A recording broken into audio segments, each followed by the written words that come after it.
Bonjour à tous et bienvenue sur le Géo du quotidien, la seule émission qui décrypte pour vous les centaines de pages de jargon de la République pour vous montrer ce que l'État fait de votre argent pendant que vous essayez d'en gagner.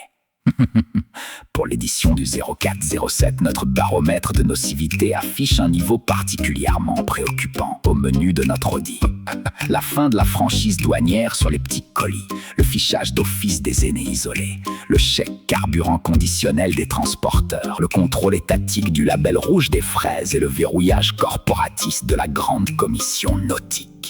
Bref, l'État s'occupe de tout, et surtout de ce qui ne le regarde pas. Installez-vous confortablement, on décrypte tout ça.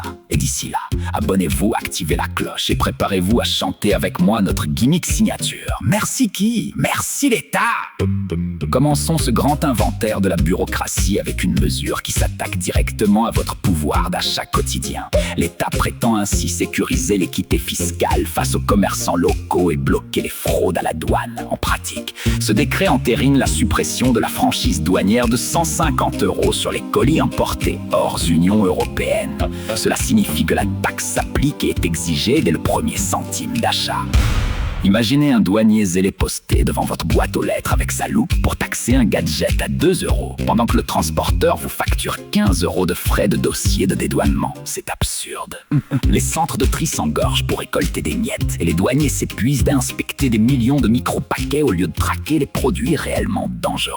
Le bon sens économique exigerait plutôt de généraliser le prélèvement automatique des taxes à la source lors du paiement en ligne ou de maintenir un seuil de franchise réaliste pour laisser respirer le consommateur. Après s'être glissé dans votre boîte aux lettres pour taxer vos gadgets, l'État s'infiltre dans un espace encore plus intime, le salon de vos grands-parents. L'intention officielle est pleine de bons sentiments. Organiser une veille solidaire automatique en cas de canicule pour protéger nos aînés isolés.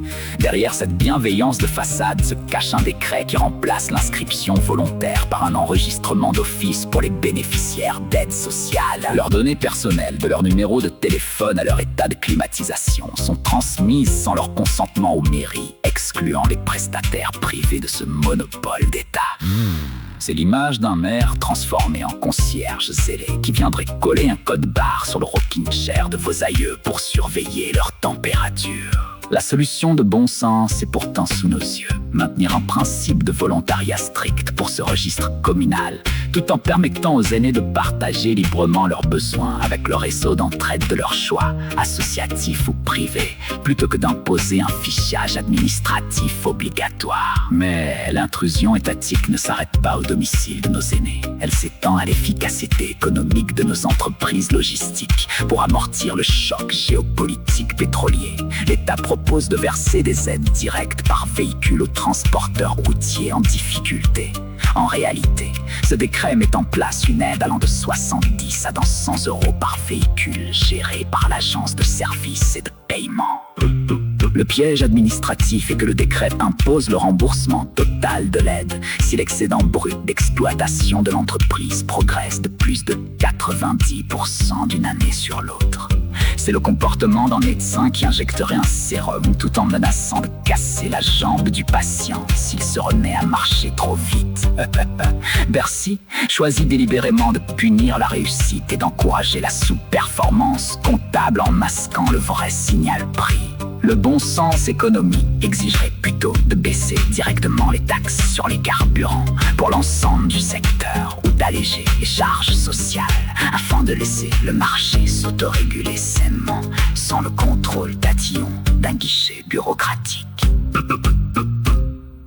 Après avoir bridé la productivité de nos camions, la bureaucratie décide d'aller faire la police jusque dans vos assiettes de fruits. L'État prétend ainsi offrir un repère de qualité fiable pour valoriser le terroir français et orienter le consommateur. Dans les faits, cet arrêté ministériel homologue le très rigide cahier des charges du label rouge pour les fraises. Cette labellisation d'État engendre des contrôles de conformité administratifs si coûteux qu'ils excluent les petits producteurs locaux au profit des grands acteurs industriels. C'est l'instauration d'un véritable gosse-plan de la fraise sous la coupe de l'INAO, avec une patrouille de ronds de cuir mesurant au micromètre l'angle des pépins pour calibrer chaque fruit de table. La solution de bon sens est pourtant limpide. Laissons les coopératives et les syndicats de producteurs gérer librement leur propre label privé, afin que la réputation réglementation et le choix souverain des consommateurs récompense la qualité sans tutelle interministérielle. Enfin, si vous pensiez échapper à la paperasse en fuyant vers le grand large, sachez que l'État a déjà verrouillé l'océan. L'intention affichée est d'associer des experts maritimes de terrain à la rédaction des règlements de sécurité côtière. En pratique, cet arrêté nomme pour 5 ans les membres de la Grande Commission nautique.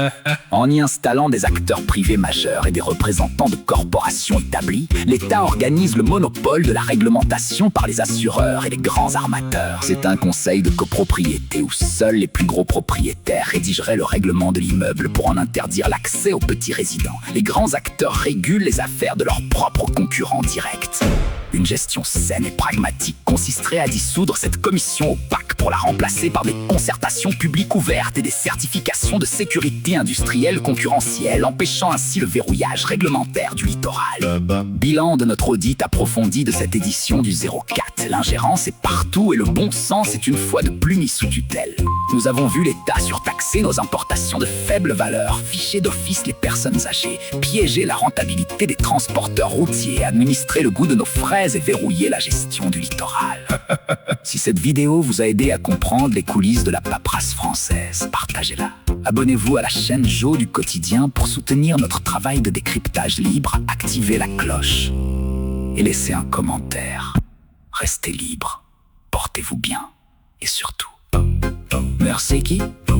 Merci l'État.